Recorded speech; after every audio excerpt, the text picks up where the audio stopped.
itinuro ko po, yan, Colonel Grijaldo, ito. Yan, mapapatotohanan mo ba na totoo itong sinabi ni Colonel Garma?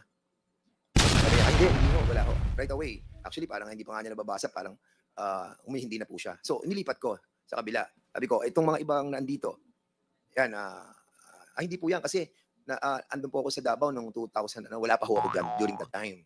So, yun lang po yung mga sitwasyon na nasabi ko sa kanya about dun sa supplemental affidavit. Actually, Mr. Chairman, sa una pa lang nararamdaman ko na hindi niya po i-confirm yung mga sinabi ni Colonel Garma. Actually, hindi ko na pinursu. Basically po, yung usapan, parang naging light na lang po yung moment ng usapan. At magmamanifest po yun, yung light moment na usapan namin. Because nung lumabas po siya, masaya siya. And we can even show yung CCTV na hawak po natin ngayon, na makikita natin that wala po sa facial expression niya na he was harassed. Video. Colonel Grijaldo enters the holding room. At 7:17:59 p.m., Attorney Emericio Quilang enters. At 7:18:11 p.m., Attorney Rotsiv Comigat enters. At 7:19 p.m., Congressman Dan Fernandez enters. At 7:20:35 p.m., Congressman Benny Abante enters. At 7:35:35 p.m., Congressman Dan Fernandez and Benny Abante leave the holding room. At 7:36:14 p.m., Colonel Grijaldo exits with Attorney Quilang and Attorney Comigat. At 7:36:25 p.m., Colonel Grijaldo, all smiles, is seen conversing with Jimmy Fortaleza. I just want to make a manifestation, Mr. Chair, that earlier, Chairman Acop asked him, or the chairman himself, asked him if he needs a lawyer so we can provide one. Because he's been invoking his right against self-incrimination, and we understand that. That's a constitutionally guaranteed right. And we do not want to push or to even force anybody, especially if it's our guests and our resource persons, to say something that would incriminate him, no? That would be used against him at the court of law. He was asked what's the basis of him invoking that right, when in fact the question of Deputy Speaker J.J. Suarez was merely on an affirmation that the affidavit he gave during the Senate investigation was really true, because he was reading on the affidavit and he was quoting word by word the exact affidavit, an exact portion of the affidavit given by Colonel Grijaldo to the Senate hearing. And that was merely a confirmation from him.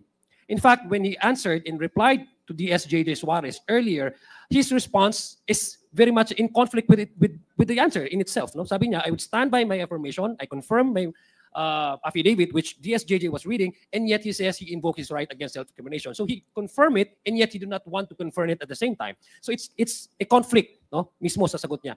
That's the reason why Chairman Acop asked him, what's the legal basis? What's his legal basis for invoking this right against self-incrimination? And being a non-lawyer himself, the chairman was lenient to even ask him, would you want a lawyer?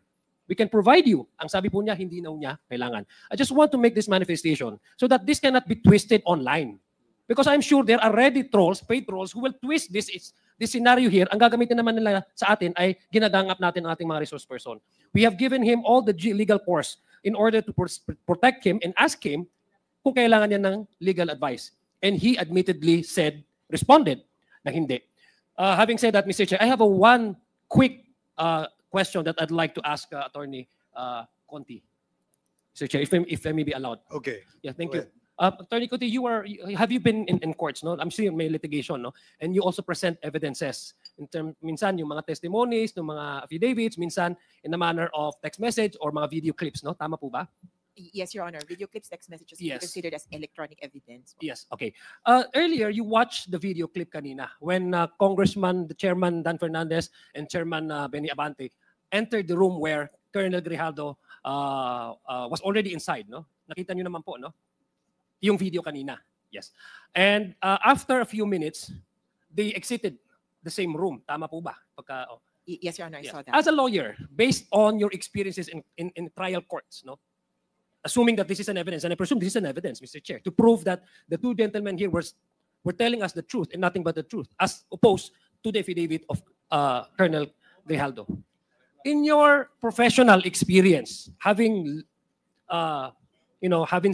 seen all the evidences in the context nung halimbawa itong pinakita as opposed to the affidavit ni Colonel Grijaldo, would you say that it's a normal reaction of someone who was forced to lie to come out with all smiles, magandang disposition, at nakipaghawakan pa sa former colleague niya? Is it normal for a behavior of a person, individual, who were at, let's assume, na tama yung sinasabi niya, totoo, assuming without conceding that he was forced by too influential. Because kung titingnan niyo, the two gentlemen outrank him in position. Court, kumbaga, kung sa basketball, ito, advantage lang, court advantage nilang dalawa. Nasa kwarto, sasabihin na itong gawin mo, magsinungaling ka, etc. based on his affidavit. Would that be a normal reaction of a person who was forced to say something, to lie before his teeth na magsabi na dapat ito ang gusto naming sabihin mo at alam niyang mali at hindi tama at kasinungalingan? Doon sa nakita mo, from you base your professional experience, would that be a normal reaction of someone who was forced to lie? Yes, Your Honor. Well, first, I cannot or I should not appreciate that as a lawyer. I should appreciate it as a normal human being. Your Honor, that kind of appreciation of, is this consistent with human experience? It would not be consistent with human experience to see someone coerced leave a room without any restraints at sasabihin na hindi siya, na pinilit siya sa loob ng kwarto. So it would be inconsistent with what we have seen. And Your Honor, this kind of evidence will only prove that, however, on the other hand, that these gentlemen went into the room, left the room at these times, and the last person to leave the room was Colonel Grijaldo without anyone keeping him in detention. So yung, kumbaga, ang maiisip ko kasi ng karamihan, yung parang restraint is parang inaresto ka.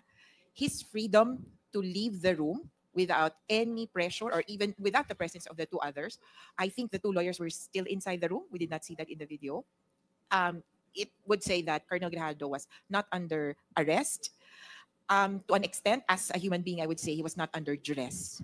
Thank you for that response, Attorney Conti. In fact, Mr. Chair, the responses and the explanation of the two gentlemen, the two chairmen, was actually believable because based on sa mga responses niya, wala naman, it was plainly evident, paglabas nila, it reinforces yung mga sinasabing, yung atmosphere doon sa kwarto ay hindi naman ganun intense, no?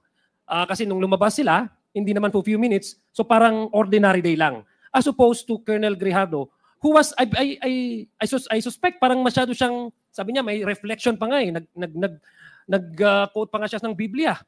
And he even went to the Senate to testify before the whole country watching that he was forced to say something and to lie. Ganon yung impact nung sinasabi niyang coercion na ginawa ng gentleman. And yet, when we look at the video, watch the video, it seems as an average-minded person, wala pong hindi po normal na behavior ang isang tao na he was forced to lie, he was coerced, under duress, tas lalabang with all smiles at nakangiti.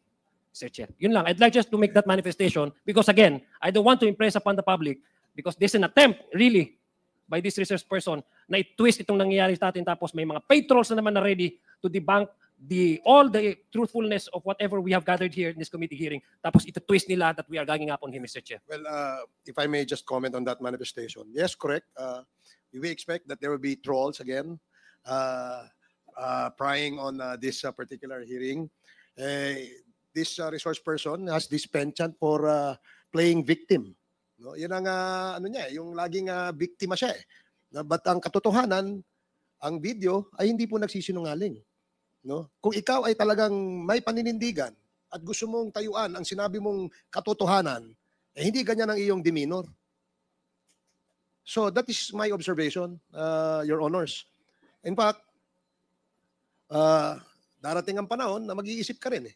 Iisipin mo rin na hindi mo na makakayang itago yung iyong konsensya doon sa iyong pagsisinungaling. Now, just to add a little spice in this issue, please allow me to show in this video, just a short video lang, Your Honors, on the video of Colonel Grijaldo appearing before the Senate hearing and try to observe his demeanor. Third level officer, presently assigned a personal holding administrative unit, Camp Crame, Quezon City. After duly sworn to, under oath and in accordance with law, to hereby depose and states that I, together with other invited PNP personnel attended joint hearing in the House of Representatives. After I answered question related to extrajudicial killings, Kong Dan Fernandez entered the room and he asked me to sit beside him. And then Kong Abante entered the room. One of the lawyers of Police Karma stood near at my back. Kong Dan Fernandez put the paper he was holding on the table and told me, ito ang sasabihin mong statement na ito. While pointing on the paragraph on the paper, ito ang supplemental affidavit ni Colonel Garma. Sabihin mo, alam mo ang reward system. I-confirm mo lang. Kong Dan told me to read the said affidavit. However, I asked the copy of affidavit he was showing to me to read it. He did not give it to me. Then Kong Abante asked me where I serve as a chief of police, to which I answered, Mandaluyong City Police Station. Kong Abante then persuaded me by saying, ikaw naman Colonel, ganito na lang, alangan namang walang insidente o pangyayari sa panahon na yon. I answered, and I served as a COP in Mandaluyong during the COVID-19 pandemic, and there were less crime committed, and we did not receive any reward from anyone. However, this videos Okay, salamat. So, in my observation of the video that we just showed, shows that a police officer looking